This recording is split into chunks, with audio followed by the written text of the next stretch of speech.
Once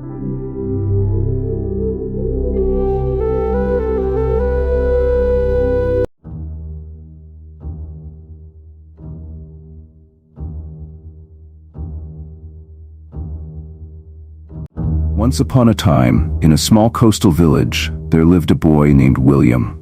He was the youngest son of a humble fisherman, raised among the waves and winds of the sea. William had always been different from the other boys in the village.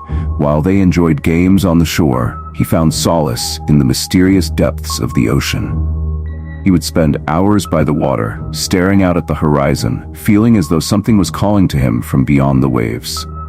One fateful day, when William was 16, he set out on a fishing trip with his father.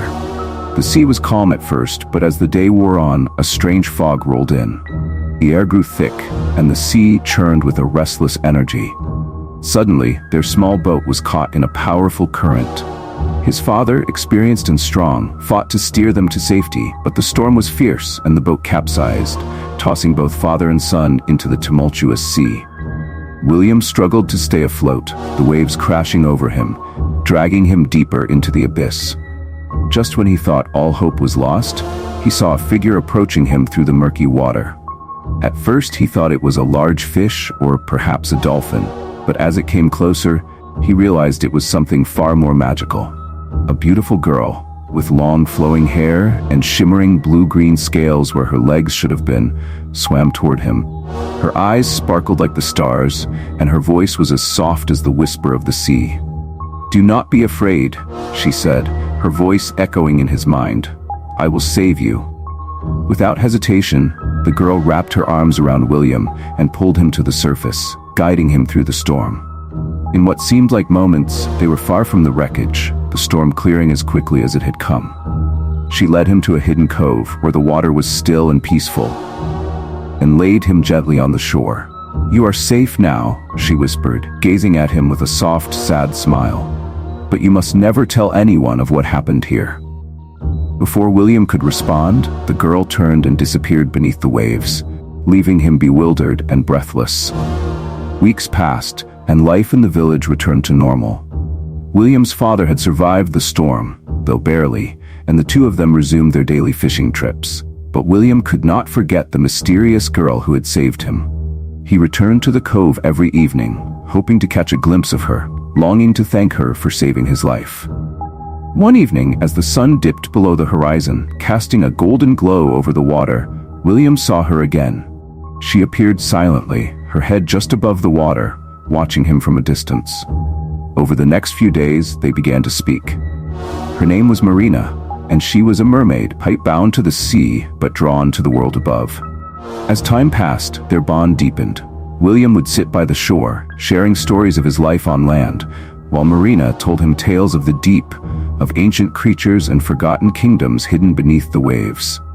They fell in love, a love so pure and deep that neither the sea nor the land could tear them apart. One night, under the light of the full moon, Marina swam to William, her eyes filled with both hope and sorrow. "William," she said softly, "I love you more than anything in this world. But I am a creature of the sea, and you are of the land. We cannot be together unless you come with me, beneath the waves, to live as my husband in the kingdom of the sea." William hesitated. He loved Marina with all his heart, but leaving the world he had known, his family, his village, the land, seemed impossible. Yet the thought of living without her was even more unbearable. "I will come with you," he said at last. "I will follow you wherever you go." Marina led William deep into the sea, through hidden passages and coral reefs, to a vast underwater kingdom. The city was magnificent. Towers of pearl and coral stretched toward the surface, illuminated by the soft glow of bioluminescent plants and creatures. Schools of fish swam gracefully through the streets, and the citizens, mermaids and mermen, welcomed William with open arms. The king of the sea, an ancient and wise ruler, gave his blessing for the marriage, and soon, William and Marina were wed in a grand ceremony. The merpeople sang songs of joy, their voices blending with the hum of the ocean, and the kingdom celebrated for days on end. For a time, William was happy. He loved Marina deeply, and the wonders of the sea never ceased to amaze him. He learned to swim with the grace of a merman, to communicate with the creatures of the deep, and to navigate the intricate politics of the underwater world. But as the years passed, a longing grew in his heart, a longing for the sun on his face, the feel of the earth beneath his feet, the simple joys of life on land. Marina sensed his sadness, and though it pained her, she knew what he needed. "You may return to the surface if you wish," she told him one evening as they sat on a bed of soft coral, watching the glowing fish swim by. "But if you go, you must promise never to speak of our life here, or I will be lost to you forever." William struggled with the decision. He loved Marina and the life they had built together, but his heart ached for the land. Finally, he agreed to return, vowing to keep their secret safe. Back in the village, William was greeted as a hero, though much had changed in his absence. His father had grown old, and many of his friends had moved away or passed on. The village was no longer the bustling place he had once known. Though he was happy to be home, he could never quite shake the memory of his time beneath the waves, nor the love he had left behind.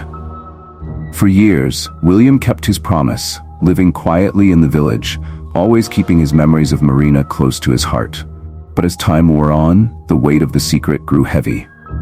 One evening, while sitting by the fire with an old friend, William let the story slip, of the mermaid who had saved him, the kingdom beneath the sea, and the love he had lost.